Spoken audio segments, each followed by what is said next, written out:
Minutes of question.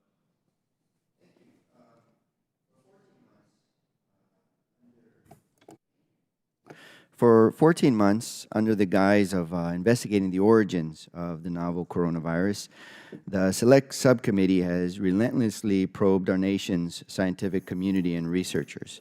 Last year, we spent hundreds of hours scrutinizing the drafting and publications of the Proximal Origin paper, demanding thousands of pages of internal documents from researchers involved in the paper, conducting transcribed interviews with these researchers, subpoenaing their private communications, and calling two of them to testify at a public hearing. And through the fall and winter, the Select Subcommittee conducted a dozen transcribed interviews of current and former NIH and NIAID scientists. We have undertaken all of this work, but to what end? Has targeting these researchers and probing the publications of the Proximal Origin paper meaningfully advanced our efforts to prevent and prepare for future pandemics? Or has it been about fishing for evidence with the goal of advancing a predetermined partisan narrative targeting Dr. Fauci and Dr. Collins and our nation's scientists and public health officials?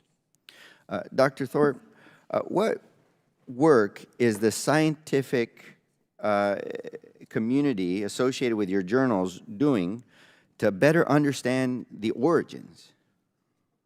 Yes, so I think there are still people out there doing research on trying to understand the origin of COVID.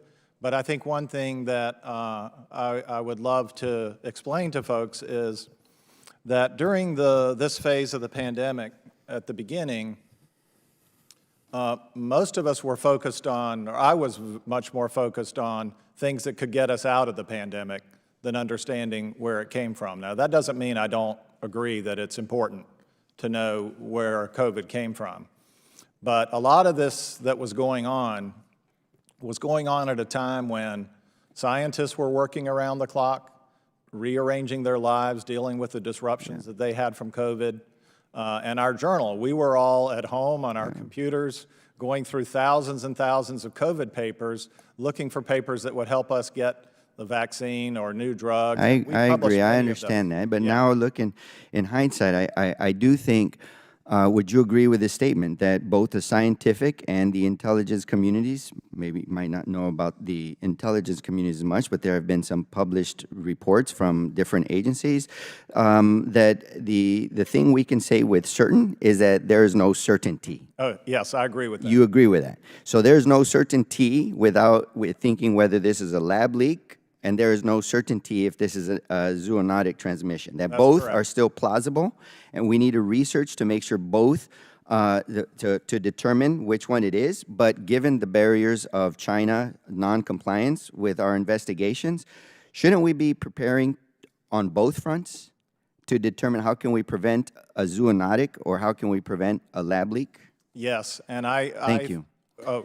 Thank you. I just needed a yes. So when I joined the Select Subcommittee as ranking member, I hope that we could work on the challenging but critically important mission of identifying forward-looking solutions to prevent and prepare for future pandemics. This included taking a serious look at whether SARS-CoV-2 emerged from a natural zoonotic transfer or from a research-related incident, so that we could propose substantive policies to prevent the emergence of the next deadly novel airborne virus. But instead of examining this question seriously and consistently and objectively, this Select Subcommittee has so far only leveraged it to target our nation's scientists, Dr. Fauci, Dr. Collins, and to vilify our nation's public health officials. And in order to prove their theory that Dr. Fauci and Dr. Collins suppressed the truth, which is dependent on the lab leak theory, they must push and prove that, in fact, it was leaked from a lab. And there's no alternative, or else the entire narrative is false. And in doing so, the Select Subcommittee has undermined the critical mission of preventing and preparing for future pandemics. Dr. Thorpe, what actions should Congress be taking to close off both natural and research-related incident pathways for novel viruses to emerge? Yes, well, I think that laboratory safety is incredibly important. In fact, I co-chaired and wrote the last National Academies of Sciences study on chemical laboratory safety, which has many principles in it that would also apply to biological laboratory safety, and it's riveting reading, and I'd be delighted to send it to you if you want to read it. But on the other side, so that's half of it. And on the other half, if it's true that, that it came from the wildlife trade, we have published many papers talking about how understanding the extent and regulation of the wildlife trade in China is very, very important. And I could refer you to a number of papers about that. So, you know, what's more, as a result of unproven conspiratorial accusations like those suggesting Dr. Fauci and Dr. Collins covered up the origins of COVID-19 pandemic, trust in science in our nation's public health institutions have suffered. The Pew Research Center found that fewer than 3 in 10 Americans have a great deal of confidence in scientists to act in the public's interest.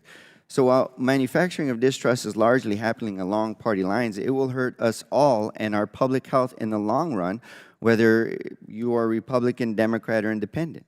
And we are already seeing the consequences. For example, threats against scientists and public health officials have surged in the wake of these accusations, which could have long-term impacts on our ability to cultivate a strong and growing workforce to protect our public health. Dr. Thorpe, have you observed an increase in threats against scientists and researchers since the COVID-19 pandemic? And does this trend undermine our efforts to prevent and prepare for future pandemics? I've only heard about it secondhand, but I have many people that I work with in the scientific community that I know who have endured that, and I find it very unfortunate. It is very unfortunate.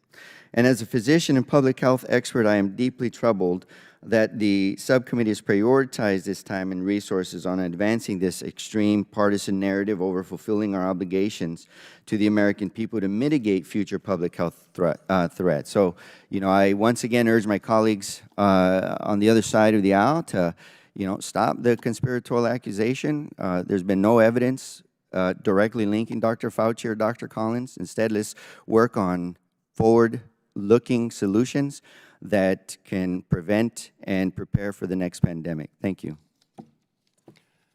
Now